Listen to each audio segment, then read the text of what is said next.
Salam, selamat siang sahabat terkasih.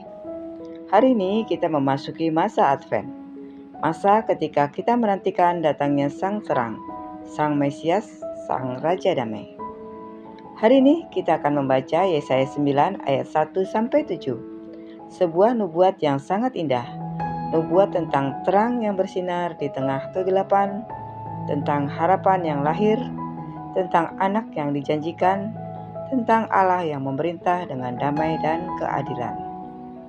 Mari siapkan hati kita, tarik nafas perlahan, dan biarkan firman Tuhan memenuhi ruang batin kita.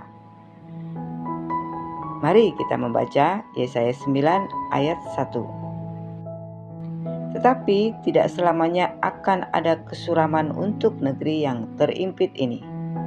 Kalau dahulu Tuhan merendahkan tanah Sebulon dan tanah Naftali, maka di kemudian hari Ia akan memulihkan jalan ke laut, daerah seberang sungai Yordan, wilayah bangsa-bangsa lain.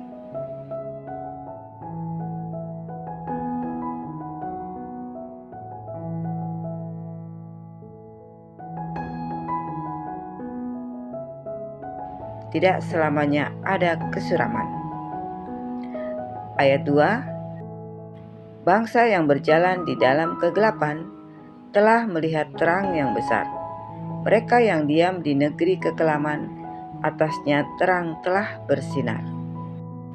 Sahabat terkasih, mari kita bayangkan gelap, lalu terang besar itu muncul.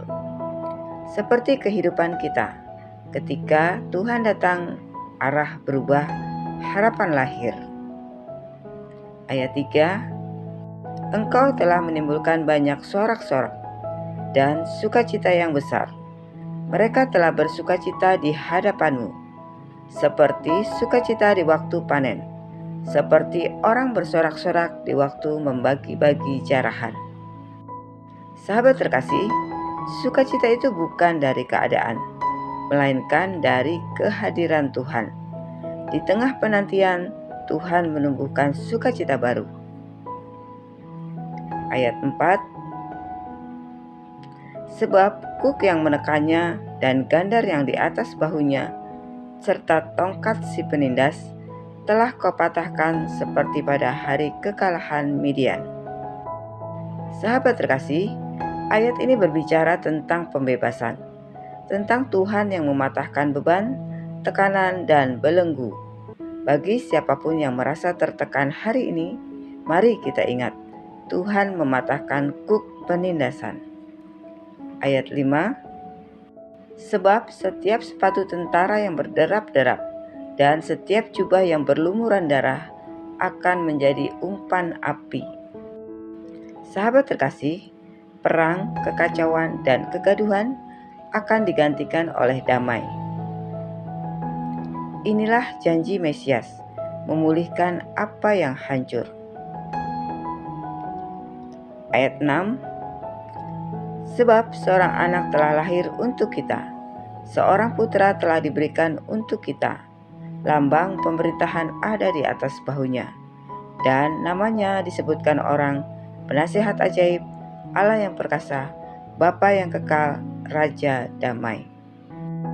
Sahabat terkasih, inilah inti Advent, inti Natal, inti harapan dunia. Yesus bukan sekedar bayi, Ia adalah penasihat ajaib, kebijaksanaan saat kita bingung, Allah yang perkasa, kekuatan saat kita lemah, Bapa yang kekal, penyertaan yang tidak pernah berakhir, Raja Damai, damai yang dunia tidak bisa beri. Ayat 7.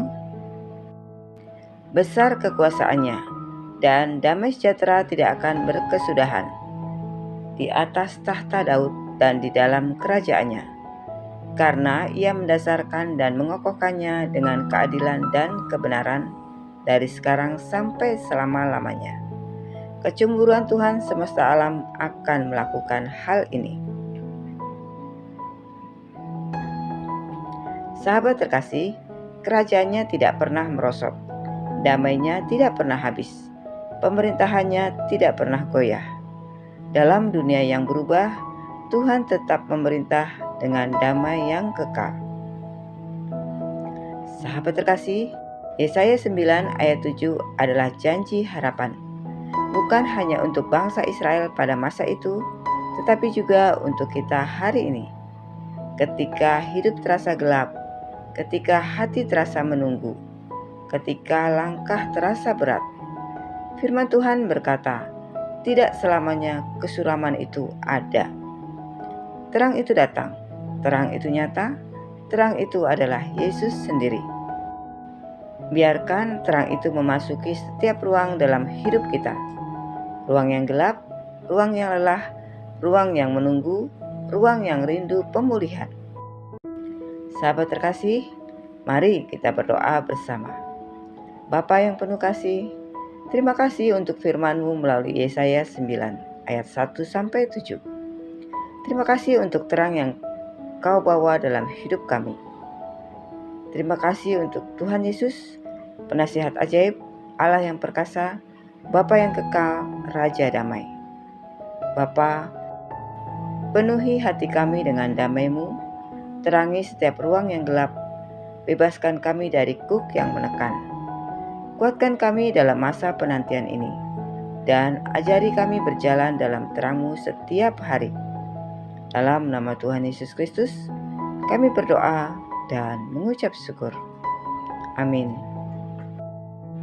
Sahabat terkasih, terima kasih sudah bersama-sama dalam pembacaan Alkitab hari ini.